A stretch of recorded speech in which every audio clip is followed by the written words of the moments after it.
Okay, and welcome back, students who are taking Math for Business and Finance and Math Applications. We're working on the Chapter 9 Summary Practice Test problems in this set of videos.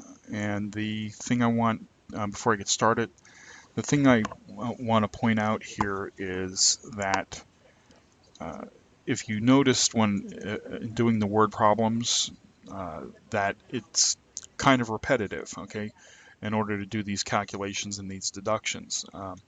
You know, go back and watch them again if you haven't had enough practice or you're not sure, or telephone and speak with an instructor. But doing the federal withholding tax using the percentage method, as discussed in the theory videos, or in doing the word problems, you can see that that application of that theory is pretty much the same. It's just one step after another. So if you follow one, then you should be able to do the others. It's just a matter of finding what numbers that you need to pull, okay, and what percentages that you apply. And it's the same thing with the Social Security and Medicare. It was just Social Security is a matter of making the decision whether you're over or below the limit, and then applying the percentage. Medicare, it's just applying the percentage, okay? So it's not rocket science on how to do these deductions, but on how to calculate the deductions. But if you've, you kind of work through them and, just do them step by step, almost, and I don't like saying cookie cutter, but it is something along the lines of cookie cutter, okay?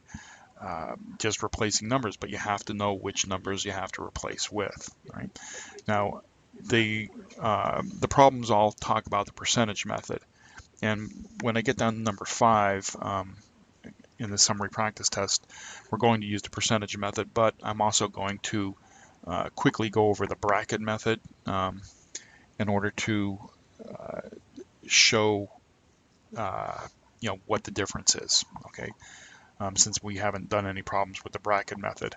Again, the bracket method is generally for very, very small businesses with very few employees doing the payroll manually. But using the percentage method, that's what's programmed into our calculators, into our computers, and you should know how to do the math behind it. Okay, so going forward here, all right, let's get to the next slide. Again, here's our charts, and I will bounce up and down to get back to these charts when I'm doing the problems, okay? All right, so practice test number 1. It says, calculate Sam's gross pay. He is entitled to time and a half, right?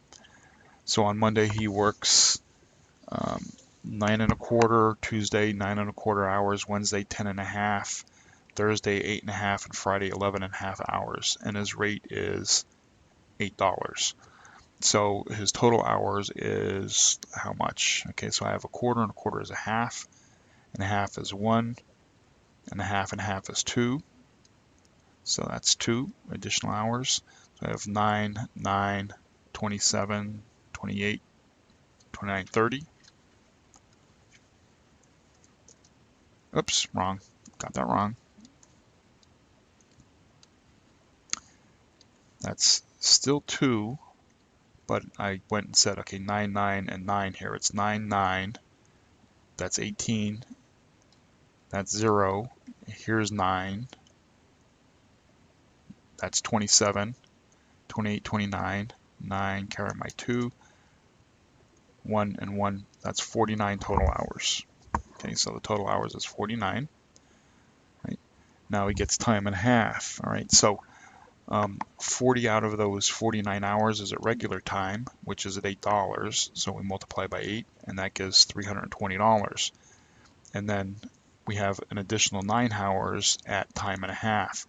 Well, 8 hours times 1.5, which is time and a half, is $12 an hour. So it's 9 hours times $12 an hour gives us $108. Okay, and we add the 320 plus for regular time plus the 108 for the overtime. So he ends up with $428 as our gross pay. Okay. Right, next problem. Mia Kaminsky sells shoes for Macy's. Macy's pays $12 per hour plus 5% commission on all sales. Assume Mia works 37 hours, so 37 at $12 an hour, and has 7,000 in sales at 5%. So 37 times $12 an hour is $444, okay, as her regular wage, all right, her dollar per hour wage, and she has $7,000 in sales at 5%, so that's an additional $350. So that's her commission, so $444 as her base wage plus $350 for the commission is $409, so she gets a gross pay of $794. Right, problem number 3. Lee Company pays its employees on a graduated commission scale. All right, so on the first 40,000, 6%. From 4,001 to 80,000, 7%. More greater than 80,000 is 13%. Okay, so Mae West, an employee of Lee, has 230,000 in sales. What commission did Mae earn? Okay, so on the first 40,000 times 6% is $2,400. For the next 40,000, because between 40 and 80 is 40,000, so on the next 40,000 she gets 7%, which is $2,800. Okay, and then anything over the 80,000 gets 13%. Well, that's 230,000 minus the 80,000 is 150,000. So at 150,000 at 13%, she earns $19,500. And when we add all of those together, we get 12, 9, 17. It's 3, 4, 5, 4, $24,700 is the gross pay. Okay. Number 4. Okay, Maddie Kim, an accountant for Vernatron, earned $102,600 from January to June. In July, Maddie earned $20,000. Assume a tax rate of 6.2% on the $110,100 for Social Security and 1.45% on Medicare. How much are the July taxes for Social Security and Medicare? Okay, so like I had said in previous videos, I mentally do this, and this is exactly what I'm seeing in my mind. I draw, oops, that wasn't very straight. Okay, I draw my limit here of $110,100. Right? My year-to-date was $102,600. Now, the difference between those two, 0, 0, 5 from 9 is 7, is $7,500. That's to get to the limit. Now, Maddie earned $20,000, right?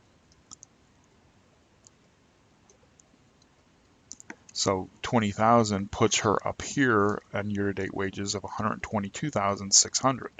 Okay, anything above that limit in Social Security is non-taxable. Okay, so only the difference here between her year-to-date wage of $102,600 and the $7,500 to get to the limit is what's being taxed. Okay, so that's what I mentally picture in my mind. So I have $7,500 for Social Security, all right, times the 6.2%. and that gives, so the amount is withheld is $465. That's for Social Security. Medicare, all wages are taxed regardless. There is no limit. So the full $20,000 is taxed at 1.45%, and that amount comes out to $290 for Medicare. Okay. All right, so I'm going to stop here and pick up with problems 5 and 6 in the next video.